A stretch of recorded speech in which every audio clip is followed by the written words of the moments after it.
Hello, everybody, and welcome back to another episode of V Next. I am your host, Mike Walker, and we are talking about smart cities, guys. Yeah, we're going to get into it with Jonathan Reichental. He's the number one best-selling author for Smart Cities for Dummies. It's going to be a cool conversation. He's got a ton of experience and a ton of insights to share. He's the former CIO of Palo Alto. And so he's been exposed to all sorts of smart city tech and helping with a digital transformation of that city. But also, as a bonus, he covers not only a local or a national perspective, but he's got experience globally. And so, whether it be through his speaking engagements or consulting engagements, he's had the opportunity to see how cities around the world are handling becoming smart. And so, we're going to cover all sorts of stuff today, stuff that you would expect, maybe some stuff that you didn't expect us to talk about. But I'm not going to give anything away. I'm going to let you dive in here and take a listen. So, as always, all the links and show notes are on vnextpod.com. That's vnextpod.com. Definitely check it out. Make sure you rate and subscribe so you always get updated on these videos that we do. So, with that, let's go ahead and get into it. Jonathan, welcome to the podcast. Hi there. Great to be here with you.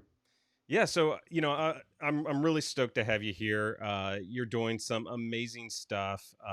Whether it be your book that you just published, some of your LinkedIn learning material, just all the thought leadership that you're putting out into the industry. It's super cool. But I don't want to steal too much of your thunder. Maybe help our audience if they don't know who you are. Who are you? What are you up to these days? Well, thanks. That was already a very nice introduction. But I have to start with what I'm doing right now, which is I'm in major promotion mode. And you know what? I'm holding the book up, but because of the green screen, you can't see it. That's hilarious. Okay. So yeah, I just published a book on smart cities. It's part of the Dummies series, the biggest reference series ever published. Well over 200 million books. It's like incredible. Really happy to be part of that family. And I'm in total, marketing mode, trying to get people to know about the book and then consume it, of course. And my motivation, by the way, is really driven by me being an educator. As you kind of said in some of your intro comments there, a lot of what I'm doing these days is as an educator. And so I'm driven by that passion that I have, that love I have for using my knowledge to help others be successful. And by the way, I get a lot from it too. I learn all the time through all my engagements with students and different audiences. My background is fairly tech-centric. I've been working for over 30 years. And I've worked in a small tech company. I've worked for one of the world's largest private consulting firms, PricewaterhouseCoopers. I was the head of technology innovation for them. That was a job, by the way, that when you get paid, you're surprised because it feels like a hobby. It's like Right. I want everybody to have that experience. It's just lovely, fantastic experience. Then I went to work for Tim O'Reilly at O'Reilly Media. He's often called the Oracle of Silicon Valley. Yep. Big thinker, a great guy. And then I got a call from nowhere, sort of from nowhere, asking whether I'd like to work for government. Hmm. And it was that moment where, if someone suggests something to you or asks you a question, you're in your mind, you're like, no way, no way. But instead you think about it for a moment, and I did, and I said, tell me more. This is interesting. I've never considered working for government, and I ended up being the chief information officer, probably the chief innovation officer, really, for the city of Palo Alto, the birthplace of Silicon Valley. Wow. And yeah, stayed there for 7 years, and that was also just a remarkable experience in so many ways. I now have a 360-degree view of the world's economy, the world. If you work in the private sector, honestly, you're seeing 50% of it, maybe 60% of the world. But if you work for government, it's like peeping behind the curtain, I call it. You know, it's like, how does stuff work? How does society really function? And I fell in love with cities. I just fell in love with this idea that, our future belongs to cities. And so today I have my own business. It's called Human Future. And a big part of it is education. So I'm writing, I'm teaching, I'm creating video courses and audio courses. Um, we do consulting. I have a group of partners that I work with, and we advise governments and other organizations about things like strategy, data governance, IT governance, and then finally I do a little bit of investing, and I have a portfolio of really cool social impact businesses, about 10 now. I'm hoping that one of them is a breakout, at least one. Right. But yeah, no, it's exciting times. I think I spend a lot of my time on the smart city movement. That's really my core right now. But I'm pretty spread around my knowledge areas and the ways I can help organizations. Wow, that's super cool. And you know, how long ago was it? Did you work for the city of Palo Alto? I worked from, this is interesting, December 13th, 2011 Yeah. to December 13th, 2018. Oh wow. Yeah, who knew? And like totally coincidence. 7 years. So I left at the end of 2018. The city manager was retiring, a really cool city manager called Jim Keen, after 35 years in government. And during the summer of 2018, we went for lunch, and he said, "Jonathan, what are you going to do next? What's your plan?" And I told him some of my ideas, and I said, "Look, when you retire, I'm going to have to leave too, because my work here is done. I mean, I did everything and more that I wanted to do with my team and for the city, but I didn't want to now start to work with a new city manager and kind of start over. So it was a good time to move on, and so left in December 13th, 2018, and in January 2019, about a year and a half ago, I started my own little business." Nice. The reason why I ask, and I want to comment on two things that you said. The first, the reason why I asked was, what I'm wondering is, how much of that experience, I'm sure a lot of that experience was directly translatable into the book, but also, how fast is this technology evolving? And because at least what I find whenever I've been engaged in smart cities, smart buildings, just smart really anything, Hmm. this world is constantly evolving. And so for you, how much did the city of Palo Alto influence your book versus how much kind of outside kind of international or national influences influenced you there? Yeah, sure. And this was a surprise to me too. I joined the city, late 2011. My goals are to sort of, first of all, learn about and help Palo Alto be more successful. That was my core. But I knew that, being at the center of Silicon Valley, what ways could we tap into the technology ecosystem to think about how you deliver government differently? Right. So there was a bigger sort of thesis there that we were kind of going after this, the city manager and I. And the first few months we tried things. Some things succeeded, some things failed. That's normal for innovation.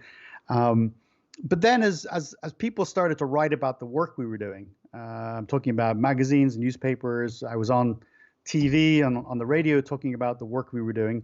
I mean, there's a lot of interest in improving government. Surprise, surprise, right? Right. Right. A lot of people want to know, how to do things better, how to deliver at less cost, have a better community experience, much like the user experience or customer experience in the private sector. And so, as other governments around the world began to read about our work, I started getting phone calls, like, which is, in the public sector, there's a lot of that going on. A lot of, how did you do that? How did you make that decision? What was the basis of that? What did you learn? What should we not do? So they really had a lot of questions. And then I started to get invited to the speaking circuit. There's a sizable public sector speakers market around the world in terms of smart city events, government leader events. And then, of course, there's just the broader technology events where you talk about how perhaps you used data to produce a result, or maybe you experimented with blockchain. So I ended up traveling to these events and sharing our experiences. And in doing that, while I would be maybe in Singapore or in France or something, I would be asked, "Hey, since you're here, why don't you come into City Hall and speak with some of our local government officials?" And I ended up doing a lot of that. And so the book, to get to your question, the book is the culmination of those experiences. Wow. Uh, Clearly, Palo Alto played the largest role. We delivered over 270 different projects successfully in the 7 years I was there. It's a number that surprises me, and it ranged from everything from traffic to energy to buildings, to a lot of experimental work with self-driving vehicles, etc. And then there was all the exposure I got to different cities and communities all over the world. And then one more layer is just a heads down research. Right. I really want to get into the weeds. I'll tell you one quick story here just to wrap up. When Wiley approached me to write this book, I said, "Cool, yeah, I'd love to do. I really wanted to write a book. It was the right timing." And they said, it's very prescribed. They said you have to write, I don't know, 350 pages. This many chapters would be useful, that type of thing. And so I said, cool, yeah, yeah, let's do it. Let's get a contract. Contract signed. You might know where I'm going with this. Uh-huh. I finally sit in front of my computer with that blank, word processing document in front of me. And I'm like, I have to write 350 pages about cities? What am I going to do? If it was daunting. Yeah. And then I started to, lay it all out and think about the different areas. And it became clear, no, this is a massive multi-dimensional topic. And then I ended up writing 450 pages. I couldn't stop. And I realized, very quickly, there was the areas I knew about, and then there was the cool new areas that I had to get into that I hadn't, experience with. So it turned out that there was a lot of content, and I could have written probably a second book on the topic. Right, right. Yeah, and I mean, you're right. What I found is, you kind of hypothetically you're like, okay, yeah, I can kind of grok this. Yeah, I can 350 pages, not a problem. And then once you start to get into it, and you're like, okay, now I've got to really put pen to paper here and structure Yeah, these thoughts in a way in which people are going to be interested in this stuff. yeah, Totally agree with that. Going through that process as well. And but also I think what's important as well, what you said is, once you start investigating this stuff, there's all this material out there, and I yes, think what's really beneficial for folks, and I think you highlighted on it, which is condensing that down into what are the key things that you need to know. And I would have been happy if yeah, you would have said, Mike, this was just about some case studies from Palo Alto. I think that would add a ton of value. But you went kind of the next level and you said, okay, well, let's take that with some of my roadshow that I did across the world, and learning from those cities, getting those case studies and anecdotes, and but also doing some independent research. That's super super cool. yeah. Now, I just add to that, if I could just talk yeah, a little bit more about the book, because that's the thing that's on my mind. Um, it so yes, a big, large, a complex topic, um, and yes, what I wanted to say, because I almost lost my train of thought there, was um, there are many there's a nice portfolio of smart city books on the market, and many of them are very good. Some of them are very focused on, let's say, Internet of Things or data right, or community engagement. They take a certain slice, and that's important to do. The other part is there's books that are relatively theoretical. They talk about governance and they talk about the way the world should be. right, So where my book is differentiated, and of course it's a dummies book, so by definition it's a certain type of book. It's written for everybody. It is a how-to book. It's a how-to, and I want to really mm, stress that this is not a book about policy theory, although I talk about policy a little bit. This is about how do you do it, and I think that's to sort of your point. I looked at the biggest viewpoint I could of the entire spectrum of things that could be in this umbrella of cities and the future cities. And I go through each one and I say, this is how you think about and go after smart water, or this is what the arrival of autonomous vehicles could mean and may probably will mean to your community. How do you prepare for that? What do you do? Right. So it's a very practical book.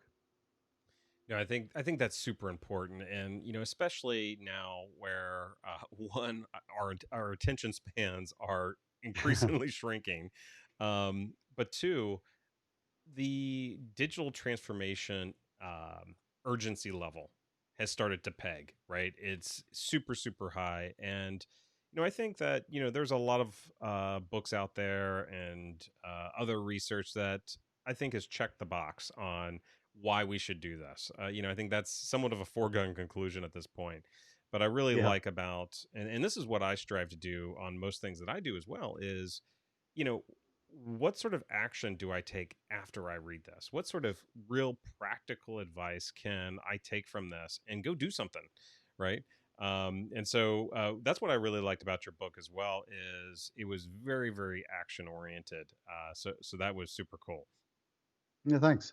It's probably because this has been hammered into me over many, many years of teaching and of writing, Right. doing my LinkedIn learning courses. Uh, I always got the question, Jonathan, you write beautifully, and we love to listen to you. But what's the meat? What's the substance? What should people do? And I said, oh yeah, I got to kind of give advice too, because it's nice to read about a concept. Yeah. It's nice to read about thoughts of the future and where things might be headed. But to your point, if a person's going to take the time, and this I consider this a privilege, to read something I've written or to watch one of my videos, I owe them. I want to give value. And so it's been driven into me so much over so many years that I can't write or record without making those suggestions. And so that was top of mind as I wrote every page of this book. It's so true. Yeah, and similar to that, I kind of take from what I learned from public speaking Yes. is when you put a blurb out there that says this is what this presentation's about, you are establishing a social contract between you and the audience. And likewise, with any other sort of publication, is there's a social contract here that you're not misleading them and you're not wasting their time. Yeah. Now, with that though, so Jonathan, we talked about one key theme of the book is all about pragmatism and to be able to take action. What would be some other key themes to this book that you think would differentiate it? It's international. It is a global perspective. So I was very conscious of not writing a book for the United States because that would be easy. There's Yep. enough going on here, and it could be very American centric. And no, I wrote it really for anyone in the world as an international book. So I talk about lots of cities in Africa. We need to be paying more attention to Africa and the countries of Africa. I talk a lot about Australia, for example. Doesn't always get the attention it deserves regarding the incredible efforts in Melbourne, for example, and Brisbane and others. Um, so there's an international flavor to it. I think the how-to piece is really key. You're going to get the action steps, how to create a team, how to create a smart city strategy, how to unleash data. And then, there's a nice sprinkling at the end of predictions on the future. I do talk about Hyperloop. I'm not endorsing any particular technology, but I do expose you to it so you can Right. understand what kind of future we may have together. I'm also very sober in the book about the challenges. I really want to talk about inclusion, and by the way, how we are not addressing inclusion. Not everybody in society gets the benefits of society, and we need to continue to work on that aggressively. We see the results of that today, the negative results, of course. I talk about the climate. The climate. I talk about the environment. You cannot separate the future of cities and the health of the planet. Right. This is a convergence that I discovered a few years ago, and I have a great friend, and he's sort of a Hall of Famer in the eco movement. His name is Gil Friend, and I worked with him for several years, and he wakes up and thinks about and tries to take action to save the planet. He's completely engaged in climate crisis. I wake up every day and think about how can we make our cities better? How can we improve the quality of life? And so we both had our corners. What I think we didn't realize early on is we actually are talking very often about the same thing, and we moved and moved closer and closer together to such a degree that now I think they're inseparable. I think when we talk about the future of our cities, we are also talking about the survival of the planet and the survival, well, really the survival of humans. The planet's going to survive. I Right. always say that the planet's going to be just fine. We may not be part of it, but the Right. planet will be just fine in the long term. Um, and so that's a theme you'll see too. And finally, I think the other part that I insist on covering, because this is a bit of a tension in sort of the broader social movements, is the damage potentially to privacy, from some of the Mm. activities we do. Clearly, technology is driving a debate about privacy and the trade-offs, and the kind of the linked topic of cybersecurity is thrown into the mix there. Although I recognize the difference between privacy and cybersecurity. I think everybody should know that they're separate. Their worlds overlap clearly, and so when people think of smart cities, uh, that term in particular, they immediately think about surveillance. Right. They think about cameras on every corner of every street, in London or in New York City, and they say, isn't a smart city just about monitoring people and trying to control people? And there are cameras for sure, and there is surveillance, and it's I think most of the time it's there for public safety, but we have to regulate it, and we have to be fighting for privacy and freedom. And so I make a point throughout the book to always where there could be a element of the loss of privacy, I raise that as a concern. So I'm an advocate for protecting people's rights and their privacy, wanting people to be more included, more equity and equality in society. So those are themes that may surprise people when they think about a practical book about the future of cities. Yeah, and but what you're highlighting is while some of that is things that we will have to deal with, we have they're the beginnings, the seeds of that we have to deal with right now. Yeah, While we don't have really good technology in the AI space to be able to do super sophisticated things with all those camera feeds, we will at some point.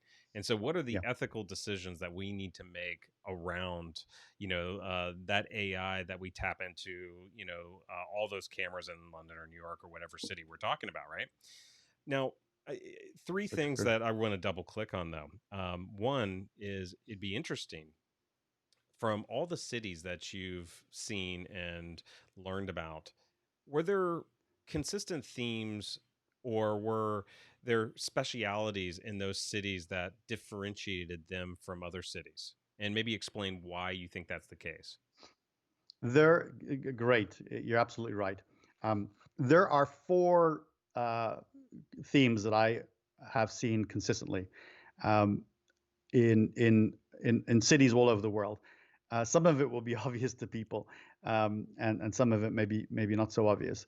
Uh, you know, when people ask, "What's the definition of what is a smart city?" Right? That's Hmm. that's one of the questions that comes up often. Hopefully, we don't have to continue to define that indefinitely. But Right. for now, as the movement is, in my view, still gaining momentum, it's important just to say that.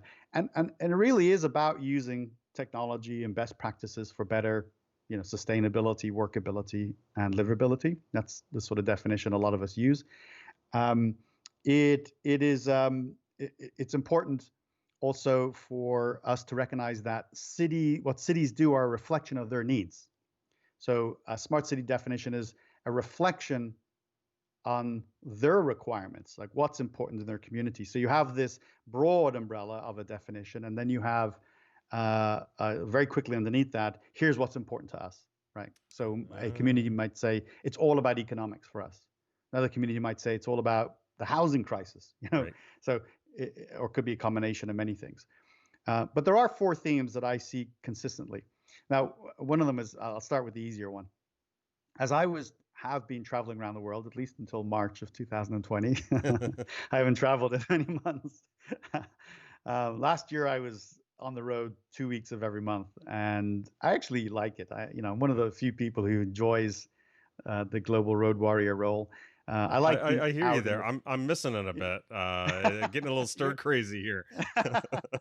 I remember a couple of my talking to a couple of my buddies who also do a lot of global work. In the first few weeks, months, they're like, "Oh, I love this, Jonathan. I'm home with the family. I'm relaxed. All the effort and exhaustion is gone, whatever." And I said, "Okay, I hear you." And then after about 2, 3 months, I want to get back on the Yeah. road. I want to get back on the road. Quite funny. So I would go and travel to whatever city in the world, well, Kuala Lumpur or Melbourne, Australia, and get to the airport after a long flight. And usually I get a taxi or an Uber or something. And you leave the airport and boom, you're in traffic.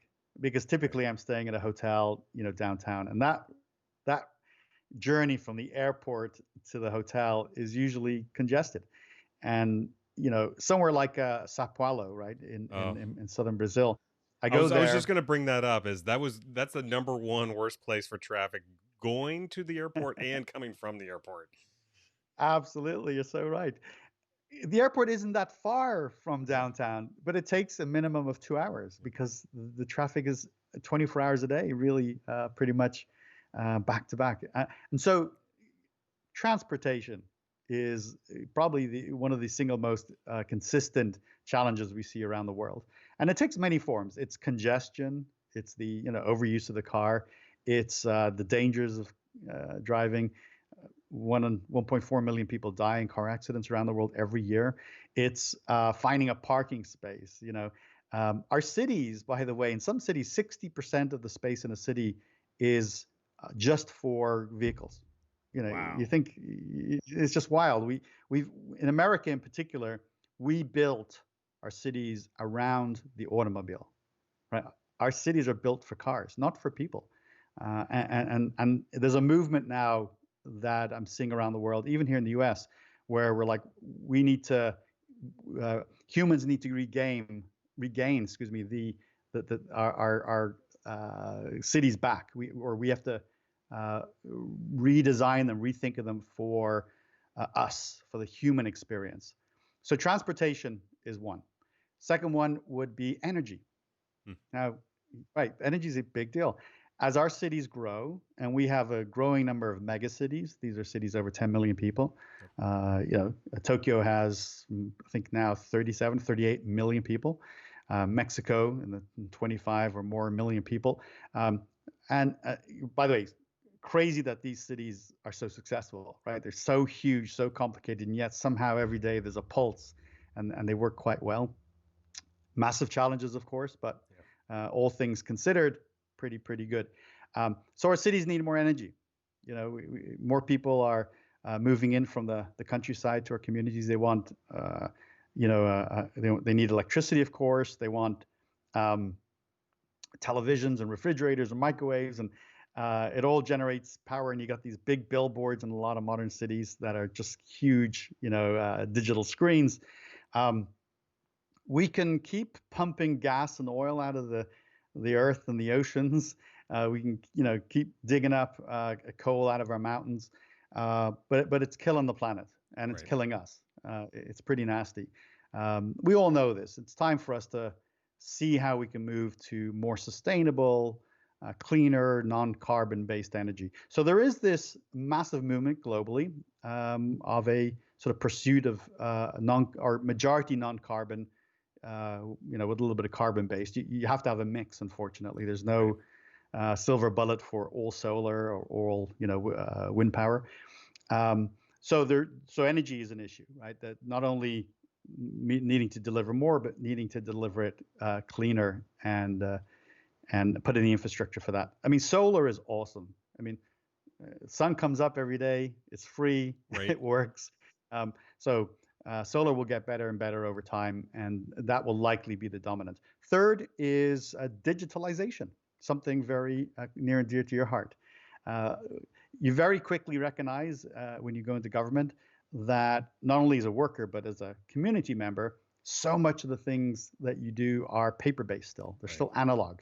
Still got to talk to a person, still got to fill out a form, maybe multiple forms, multiple times, right? There is this Throwing a fax vast, machine in there somewhere, you know? sure, there are fax Yeah. machines. Um, Still, it's remarkable. There is a multi-trillion-dollar opportunity to digitalize government globally. Those are real numbers. There's been tons of research on this by McKinsey and others. And of course, just because I'm chatting with you, Microsoft is a very big player in there too and can bring a lot to the table. So digitalization, huge opportunity. Websites, apps, for smartphones, digitize the back end, embrace cloud computing for more efficient operations, lower cost. Digitalization is huge. Lastly, the fourth one is climate and the environment, Yep. or let's just say sustainability. Um, can we sort of borrow from the future such that the future still has the same opportunities and benefits we had? I mean, that's really the question we have to ask and answer. So cities produce 70% of the world's greenhouse gas emissions. They are where we will solve, the climate crisis. Um, uh, it's over 1 billion people live on coastlines that have the potential to be flooded, Yeah. and real potential, and not a couple of 100 years from now, sooner Soon. than that. Um, so cities really have to focus on that, and I see that as a very one of those, clearly an existential threat, but also urgency, and finally leaders taking it seriously. The good news is, while as you look around the world, many national governments are on the, I don't know how to phrase it right, but they're not doubling down, as they should be. But mayors, Yep. city leaders are. I The love climate that. I crisis, love that you said that because oftentimes, generally, people focus on a president or right? something at the national level that's going to provide this change, or the Paris Climate Accord, etc. But no, it's the actual mayors themselves, boots on the ground. Those are the folks that are the champions here and making the real change. Right, exactly right. So yeah, and then we see the evidence of that, and so those are the four big themes. Yeah. Just to restate: transportation, energy, digitalization, and sustainability. Yeah, you've taken over my active listening skills. I was going to repeat that, but you did a phenomenal job. And let's talk a little bit about you know um, the sustainability thing. And there's lots of really cool things that are happening around the world to address this. What are some of the few things that you've seen where you're like, oh wow, that's kind of cool. I didn't know that you could solve this problem in this way. Are there things that kind of pop out in your mind where they're solving this problem in new and really interesting ways? Yes, I'll share a couple of thoughts here. It's a big topic, multidimensional. So it could be a single discussion for us for a couple hours, no question. Um, some of the obvious areas before I get to some of the less obvious is communities moving to again non-carbon based energy. Mhm. So, for example, in the city of Palo Alto, uh, homes have traditionally used gas for their heating and essentially for heating, for water and everything. And um, when a new home is built now or a home is renovated, the gas needs to be removed and it needs to be all electric. Right. So that's one example of let's use opportunities to get this right. Let's build for sustainability. Um, when parking lots go up now, they put a new business facilities and parks. There's requirements for a certain number of solar panels, or the parking lot has to be covered in solar panels. So there's emphasis being put on when we do something, when we approve something, it needs to include these other dimensions. There is this idea of two types of cities that can be integrated. One is the circular economy, the circular city, and the other is this more sort of cutting edge called the regenerative city. Hmm. Um, so the circular economy broadly is uh, we should consume and reuse as much as possible to the point at which we can no longer reuse. So, if, and we do a little bit of it, but circular really means can we do it with a lot of things, with as much stuff as we can. So it is about, of course, recycling, but it's also let's not use so much materials in packaging, so we don't have to recycle. Um, if we have used products, can we have those products be sort of sold in a secondary market? Can there be more uh, secondary use of clothes as there is today, or bicycles or cars? Can we make sure that these things stay within the active economy longer?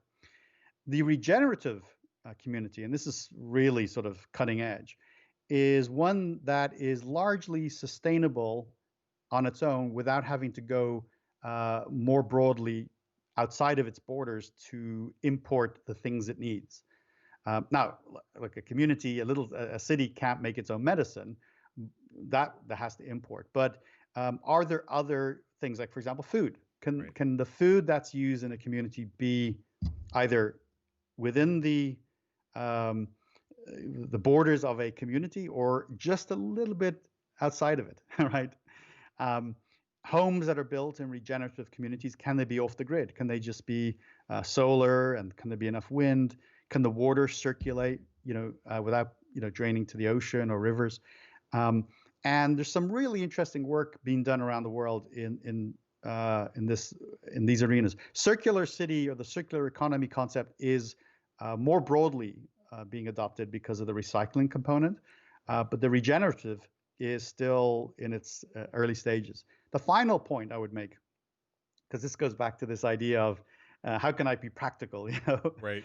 What can you do if you're listening to this or watching us today, and you really care? I'm not going to tell you to recycle your stuff, because you should be doing that, right? Right. Hopefully. But the one thing that you could do that you're probably not doing is eat less meat. And this surprises audiences. Eat Yeah. less meat. I don't say quite yet stop eating meat, because people won't listen to me. That's just not on the table, literally, Right. today. Um, but I can make the suggestion of reducing your meat consumption. There's a remarkable connection between how we raise animals at industrial scale, how we consume, and how we deal with the waste, and climate change and sustainability. And if all of us just ate a little bit less, the meat, the farmers are not liking this at all, of course. Right. But nor the coal miners. Their changes and disruption is tough and uncomfortable.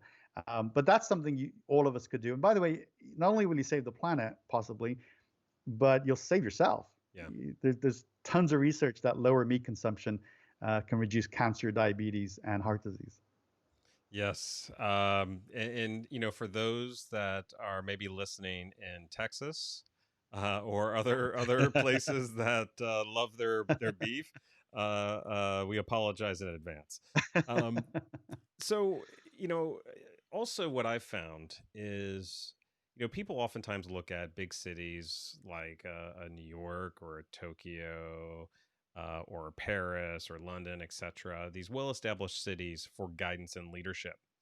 However, what I've found through my travels, whether it be smart cities or anything else from an emerging tech perspective, oftentimes it's actually best to look at the emerging markets, to look at places like, I think you had mentioned South Africa, Dubai, places that don't have all this existing built up infrastructure where they've got to retrofit everything, but places where, hey, they got a blank slate. And so for you with smart cities, do you find that to be true as well? And if so, what are some of the cool things that these emerging markets are doing that perhaps some of these more established cities are not doing, or it's harder for them to do? Yeah, that's such a great point. We can easily kind of think about cities in two buckets. One is retrofitting existing, and then there's building new ones. And both have pros and cons. It's certainly more complicated to retrofit and redesign an existing city. We already ruined a lot of cities. If you think about more ancient cities in Europe that were never built for cars, and yet cars traverse these little alleyways and squares where they weren't supposed to, and that's damaged things. It's created noise and pollution, and it's hurt people. And so we created a lot of issues by putting in place this infrastructure. Now to redesign it again is painful and expensive. It's just expensive. These new cities like Neom in Saudi Arabia, Masdar in UAE, or Songdo in Korea, they had the opportunity to sort of on a blank slate say, how could we design cities differently? I have a little story on this actually. There's a new community that's been built in Kenya, just about 60 miles outside the capital. It's called Kwanzaa, and it's they actually have recently moved from it being a brand new city to being a sort of technological area. So it's Kwanzaa Technological Area or something it's called, and Konza, excuse me, Konza, Konza. And the leadership of Konza came to visit with me and the city manager back in Palo Alto probably about 5 years ago. And in advance, they sent us the blueprints of this proposed city. And by the way, these projects can take anywhere from 20 years to 40 years to do. They're not like you build a city overnight. And so Unless you're I had Shenzhen, China, then it seems like that place just blew up in like 5 or 10 years. Like there was a little city there, and then all of a sudden there's skyscrapers everywhere. But that's That's another right. That's story. right. That's another scenario. Well, part of why you feel that way is time unfortunately goes too quickly. That those did take 20 years. But remember, 20 years ago was the year 2000. Right. You don't think of that being 20 years ago. Oh man, getting old. If you look at Chinese cities from 1990 through to 2020, 30 years, it is remarkable, astonishing actually, what has happened. And that goes for Dubai too. A place that I visit often and actually quite love. It's just a little one road of small houses and just really undeveloped. And today it's this remarkable achievement in the desert. So again, back to Konza, this team comes into the office and to meet with myself and the city manager, and it's some fairly senior people. At least one minister, national minister is there, and some other folks. And we talk about their city, and they look at me and say, Jonathan, what do you think? What are your thoughts on what we're doing? And you're faced with these questions sometimes. Do you just say the politically right thing? You just say, Right. wonderful, thank you, shake hands, and it's all over? Or do you kind of maybe say something that you believe, and perhaps it annoys people, or they respect you more because you were honest? And so I try to err on that side of just being a little bit more honest. When I was in a conference in China a few years ago about data, and it was in a room of a couple of thousand people and Chinese officials, I talked about freedom of access to data. And I know it was unpopular, but Right. I just said what I believed. So I look at the plans for Konza and I see roads and it's kind of a grid system. And of course, much of this will be built in the sort of multi-decade timeline. So I said, it's a beautiful city. I love the university you're building and the housing and stuff, but it looks like you're building the city for today, not for 2040 or 2050 when it'll be finished. And I don't think that people are going to be driving cars the way they do today. You're building this city with traffic signals and stop signs, and you need to build for tomorrow. And that was a little bit, they were taken aback by that, and I said, Right. that's what I think. Think about the world in which you're building it for.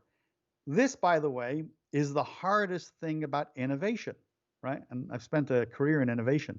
You have to build things for a world that doesn't yet exist, Mm-hmm. right? you don't build for yesterday. Nobody builds anything for yesterday. You build for tomorrow. And so, as you think about the cities of tomorrow, we have to be thinking about how are people going to live and behave, and what are they going to be interested in, and what they're going to do to work.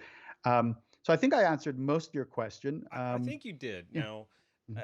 what I want to get, see if I understand this correctly, because but you're the expert on this because you've lived and breathed this for so long, and I'm just making some observations based on my Sure. travels. But my perception is, um, it's really hard for public officials in these cities to really embrace the future of what could or should be for these cities because the system isn't really designed to incent them for designing something for when they may not be in office and reap those Right. benefits. And so what I've observed is there's kind of this tugging back and forth between it's got to be really relevant to an issue right now, or if it's during an election, upcoming election season, then there's certain issues that are going to get more focus. Or, I learned for the first time a few years ago that there's something called lame duck season. Um, where there's this kind of a lull period where all the people are like, look, we're not going to do anything because there's going to be a new administration in here and they're going to change Yeah. everything anyways. So let's not make it hard on ourselves. And so one, I guess, is that perception or understanding somewhat accurate, and two, what can we do about that? Yeah. The it is a very perceptive of you, of course. Part of it is very American, I have to say. We are driven by these short election cycles, and in some ways, you could argue that hurts us, because we're not making the big multi-decade investments that we need to. We're making investments in the short term, and we get the benefits in the short term, but not in the long term. So America is sort of he's like in China, the national, China strategy is 2050 and 100 years out.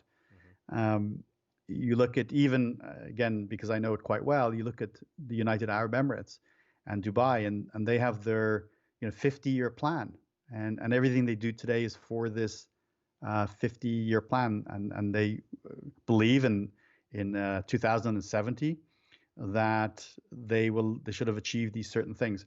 So it is cultural and is location specific, um, and unfortunately I do think it exists in the U.S. in a exaggerated way, and it is a problem.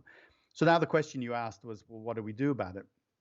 Look, it's not all bad. There is one component of local process that does help. There's this thing called a comprehensive plan, and that is deliberately a tool for longer term thinking. So a comprehensive plan, I think, typically is a 10-year plan. I think it's 10 years. Maybe it's 15. Okay. Maybe it depends on the city, but it's in the 10 to 15-year time horizon. And it's things like replacing bridges, creating new roads, for example, planning for the number of schools you're going to need based on population sizes, that kind of thing. And that is supposed to be that document that the community works on with City Hall and then acts on it over a long period of time. Sometimes it works quite well. Other times, you still have to, take that plan off the shelf and look at it from time to time. And Right. I worry often that cities do the activity and they check the box. Yeah, we did the comprehensive plan, but they don't actually execute on it. Right. Um, at the end of the day, there's two things I think we can do, and they're probably more aspirational, right? In terms of I would like to see this, and some of the more enlightened city leaders are getting there. Is you need good leadership. You need people to drive change and have a vision for the future. A good leader can achieve remarkable things, can get people behind most things that make sense.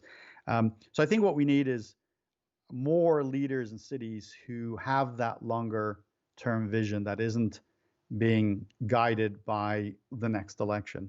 Right. And the good news is there are some really good people in the United States and around the world who firmly subscribe to that.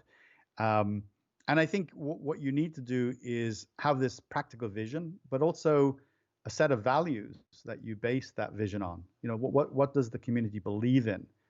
If you believe in, for example, that climate change is worrisome and needs to be addressed, your plans will include that deeply, and it'll be embedded in all of the activities that you do.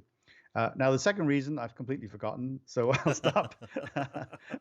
No, I had another thing I was going to say, but it's for another day, perhaps. yeah, I think that helps a lot, and Mm. a lot of what we're doing here is we're kind of dispelling some of the myths, or we're kind of giving people an understanding of why things are happening the way that they're happening. An interesting story, I was doing a speaking engagement in Canada a couple of years ago, and it was essentially geared towards the public sector. So the government brought me in, and we did kind of this big thing. There was multiple cities Cool. there, and it was interesting. And I'll leave this particular city nameless. You've got four or five options, but so it's one out of five. But uh, the chief architect for the city was asking me a ton of questions, and I was like, okay, so let's back up for a second. What's the key outcomes that we're trying to accomplish here? Yeah, what's driving this? What do you need to do for the citizens? Was there any sort of promise or commitment, etc.? And what was funny is he was like, well, here's the deal. Our mayor went on stage a couple weeks ago and said we're going to be a smart city, and so we didn't know that this was going to happen. So now we got to go figure this stuff out. And so sometimes, I think, like you said, is some of this is driven not only politically but also by kind of the immediate reactionary needs that have wide-ranging future implications. But I found that incredibly interesting that unlike in the private sector where there would be a lot more deliberation and it'd be much more deliberate, sometimes in the public sector doesn't necessarily work that way. Hmm. Hmm. um, so let's talk about, because we haven't really talked about this angle. So we talked about from the lens of the city kind of officials out. Let's talk about from the citizen, receiving those services. Um, so for you, I'll take a step back. So myself, my perception is most citizens in general don't really care about smart cities. They're like, okay, yeah, I want cool stuff to happen, but it isn't on their top five list of things that they want and need. But they should. They should care about it. And I guess, what should citizens care about? What sort of outcomes do you think that, a smart city would really help solve for them, both now, but also maybe it eliminates the need for multiple things? Like, as an example, why am I going and voting at a voting booth when I've got a mobile device that I can, wire money across the world? No problem. Or why do I have to stand in line at a DMV for 3 hours with all these people? So maybe kind of help me understand from the citizen's perspective, why should they Yeah. care about smart cities? Yeah. Yeah. Um, you know, very often when technology works really well, it's invisible, Mm, you know, and so I like your question because I actually agree with the idea that you shouldn't care. You should just get the experience that you would like. Now, in my book, Smart Cities for Dummies, the very first sentence is, "This is a book about people." Right? And I wanted to do that. I was very deliberate. People think perhaps, oh, it's going to be a book about tech, a right. book about telecommunications and about data, and well, sure, there's a lot of that, but it's also a book fundamentally about quality of life and what it means to people. Like, if we don't start there, we're wasting our time, right? If you are a child, a retired person, a working person, a visitor, whatever it is, and you are spending your time in cities, which more and more of us are, by the end of the century, almost everybody will be living in cities. Um, you want to have not only a good experience as you traverse that environment and work in that environment, but you want the air to be good. You want clean Hmm. air, right? Which is not the case in a lot of cities in the world. You want there to be good, healthy water and abundant water. You want abundant energy. My guess is you want those things. My guess is you want parks and green spaces and good air, good water, great transportation, regular public transportation, good options, the ability to cycle without being hit by a truck. You know, Right. if you want those things, Smart you cities is want for a you. smart city. Yeah, yeah, it is. You know where I'm going, right? So, um, and again, I say in the book, I don't care what you call it. Right. This is not a book about the name. It's about what it means to increasing quality of life, having a great life for you and your family, friends, and children. And what can we do about it? It just so happens, I think you can appreciate this more than a lot of people, that technology is quite helpful, right? Technology can help us achieve some of these goals. Often it'll be the major tool for making sure we have clean water to our homes, or clean abundant energy, or buildings that are not spewing carbon emissions into the atmosphere and heating it up and creating global warming. So that's an angle, right? That's a Yeah. lens. So maybe it's a simple sort of one, but it's important for me to sort of state that up front. I think the second point I just want to make in this answer is the degree to which people need to exercise their voice. And the broad sort of theme here is that democracies are not passive activities. Democracy requires participation. Right. All right, you can't sit it out. If you do, you've lost your voice. You actually are just observing the world. You're not participating in it. So a smarter and sustainable community, a smart city, is also about you as a citizen or a constituent or a member of the community in whatever capacity you're in, having a voice in what happens and sharing your ideas. And yes, being annoyed and being angry and having an alternative view. Yes. So a smart city also gives you the chance to do that, right? And so that not only does that mean there are more channels, it's not just about Monday night at City Hall, but it's having the city use Facebook so you can have a debate on Facebook if that's what you like. Right. It's about having people now participate, for example, in City Hall meetings via video conferencing, right? We're doing it. The pandemic is forcing this issue. That should have happened a long time ago. Um, it's about being able to vote electronically, as you pointed out as well. The fact that we don't yet have that is surprising, but I think it'll come eventually. Um, and so smart communities also should mean a better, richer democracy. Yeah. And I say that in the broadest because there are different types of democracies around the world, right? I'm not espousing American democracy by any means. Right. It's just really at its most in the most purest form of the definition, an ability for you to participate. Nice. No, I agree wholeheartedly. I think that's an important perspective, and oftentimes, like you said, at the very very beginning, this book is the global perspective. It isn't a more narrow perspective just on America and our philosophy, because we're different for very specific reasons, and that's okay. Other countries are established and they've got a history, and there's a reason why they've made the decisions they've made. And there's nothing wrong with that necessarily. Um, Right.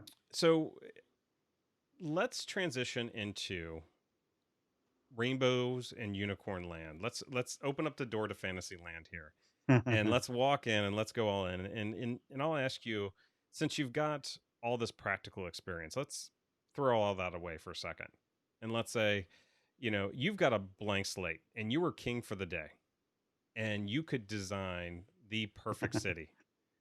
What would that look like? That's great. Um, Coincidentally, I was talking to an organization in South Africa earlier this week, and it was a private engagement, consulting engagement, and they asked me a lot of questions, deliberate questions, and that was the last question they asked. The same thing. They was a bit more narrow. They just said, "What was the one thing?" You said, well, "How would I create the whole thing?" Well, Um, let's not go into all the aspects, but what would be some of the key things that would give people a good visual on how you would think about this? yeah, sure. Well, look, in March of 2020, I live just outside San Francisco. We went into a pretty severe shelter in place. Everybody was told to stay at home. Now you could go out for walks to exercise, and every evening I tried to get out for a walk, and I walked around my community, and it was silent. I walked on the road. I just walked in the center of the road for 30, 40 minutes. Not a single car. You could hear birds and the wind in the trees. And I live by the water, by the bay as well. And I could hear the water. These were all things that I typically didn't hear because it was drowned out by the noise of cities and particularly vehicles. I was reminded that our cities are, whilst they're very successful today in so many ways, they've brought so many people out of extreme poverty, and they do give more career opportunities and education. They also create a lot of challenges. Again, really poor air quality, lack of inclusion, um, a major digital divide. They're noisy too, and the noise is, people have mental health issues because they can't escape the madness of this urban environment. And so I got thinking how beautiful it would be if our cities were quieter and more peaceful, that they weren't dominated by cars, that outside your house, trucks and cars weren't whizzing by all day long, as they do with most American homes.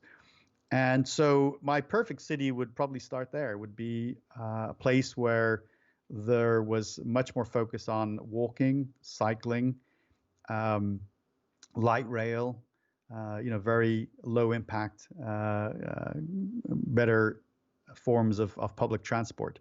Perhaps cars could exist on the periphery, or we would have high speed rail, or good positive alternatives.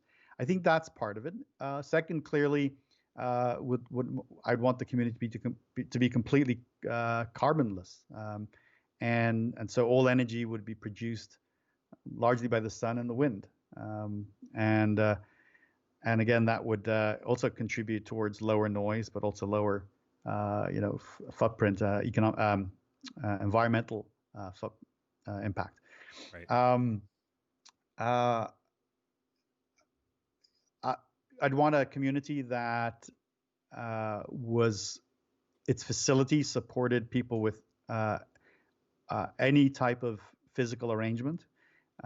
It wouldn't matter if you were in a wheelchair or on crutches, or you were blind or deaf. You could fully participate like everybody else. I want it hurts me that there are people who can't participate because of an accident or some way they were born or something, right? Right. We people don't deserve that, and an equal, fair society should provide for all. Um, those are some key ideas. Yeah, I I like think those. I don't know if you were looking for maybe flying cars or something, but I tried to Well, get those are the more. easy ones. Flying cars, everyone Yeah. says that.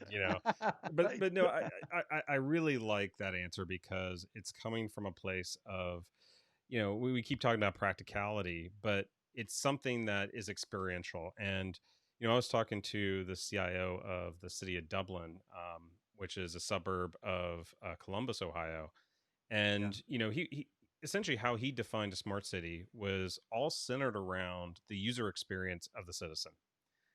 How we help or protect the citizens, and these are just digital services that do that, and that's really what I like about how you described this. It was the experience. It was making sure that we protect the environment for our children and our grandchildren. It's making sure that whatever arrangement or challenge that you may have, physical, mental, whatever it may be, that there's options for you, and it's all about the experience. Now, Hmm. um, we started this conversation. We're talking about your new book, Smart Cities for Dummies. Uh, Maybe let's do a quick recap on what people can expect from that book and where they can purchase it. That's very kind of you. When you write a book, and you're about to publish Rewire, which I'm looking forward to soon. When you write a book, or even just before that, you do have to define your audience. You have to think about who cares. you Right. know, well, am I writing this for myself, or do I actually believe I can have impact on others? So to write a book, to be asked, and Wiley came to me and said, Jonathan, we'd like you to write Smart Cities for Dummies. They had done their homework. They realized that there was a growing level of interest all around the world in this important topic. And so I thought about that too, and I was like, how do I write it? For who do I write it? And I was very deliberate. And this might sound like kind of a hokey answer, but I try to write it for everybody. Right. You know what I mean? I didn't write it for city managers or for mayors, although they will enjoy it. I wrote it for my dad. I wrote it for kids who are interested in how their cities work and how electricity gets to homes and things. So what people can expect is a pretty comprehensive guide. I don't think there's anything even close to it on the market in terms of its comprehensiveness, its breadth and depth of cities. Um, I was so fascinated. I wanted to write a section on lighting, street lighting, Mm. and I was involved in street lighting in some cities, but I didn't really know the history. So I said, that's interesting to me. So I started researching the history of street lighting. When did it start, and what forms did it take? Yeah. And you go from, and we're going back a few thousand years now. You go from people having oil or candle lit holding lights that they would escort people down streets. Mm. There was actually a human who had the job of leading a person, to to the tavern, or to their little hotel.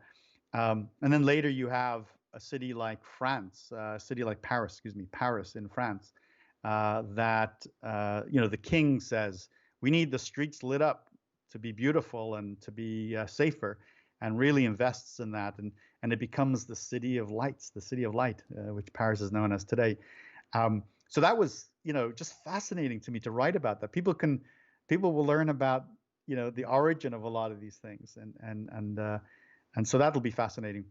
I love that Lots because of I think the historical context is so important yeah, because it's answering I think the question oftentimes we kind of skim past, which is yeah, is why, yeah, why did this originate, and also it gives us a greater appreciation. So when we say, well, digital is going to cause this issue or this job loss, etc. Well, you got to remember that journey just with the streetlights. There were people that were lighting those or escorting people, had specific jobs, and then the light bulb came around, and those guys are gone. They're doing other yeah. things now. So where can people find your book? Yeah. Well, it is on Amazon, which, by the way, in the United States is the dominant book retailer. It's sad that everything is focused on one, but there are others, of course, Barnes and Noble, and then you've got your local bookstores. So in the United States, it's widely available. I'm very pleased to share that it's number one on Amazon in several categories in engineering. Congratulations. That's great. Thank you, thank you, thank you. I'm blown away. Again, it reflects the fact that people are really interested in their cities and Yeah. what they can do to make their cities better. Outside the U.S., there are many different places. Obviously, Amazon in your country should have it. There's an ebook version. There's a book version for Kindle, so that's accessible everywhere. For example, I had a lot of people ask me where could they get it in Australia, and the big online book seller in Australia is called Bookatopia. Mm. Bookatopia, and you can get it on Bookatopia. And whatever your equivalent is in France and Germany and in Moscow, in Saudi Arabia. Finally, what I would say, because there are a few people who have had a little bit of difficulty in certain countries getting it, is I'll send it to you.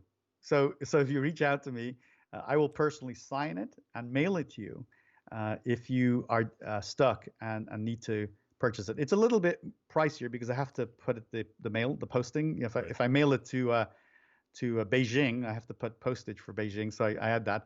But otherwise, and you get it signed for free. Yeah. So the good news is it's an international book and it should be available everywhere. If you get desperate, just reach out to me. Oh, and speaking of which, how can people get in touch with you if they either want to get a copy or a book, or heck, if even if they're in the U.S. and they want to get a signed copy? Sure. But if they've got questions or want to engage with you on consulting gigs, etc. Well, I love that, and I'm easy to contact, by the way. Google makes that very easy. Um, so Twitter is a place where I'm very active. So if you like to use Twitter, you can direct message me there, or try to you can learn about what I'm doing and interact with me there. It's just my last name at Reichental. And then LinkedIn. I'm very, as you know, Mike yourself, I'm very active on LinkedIn. So please reach out to me there. I have my own personal website, just reichental.com. I mean, this stuff is easy. You can Yep. you can reach out to me there, and through those forums you will get me, and I promise you I will respond. I respond to everybody. Nice. Well, listen, Jonathan, this has been phenomenal, and Thank you.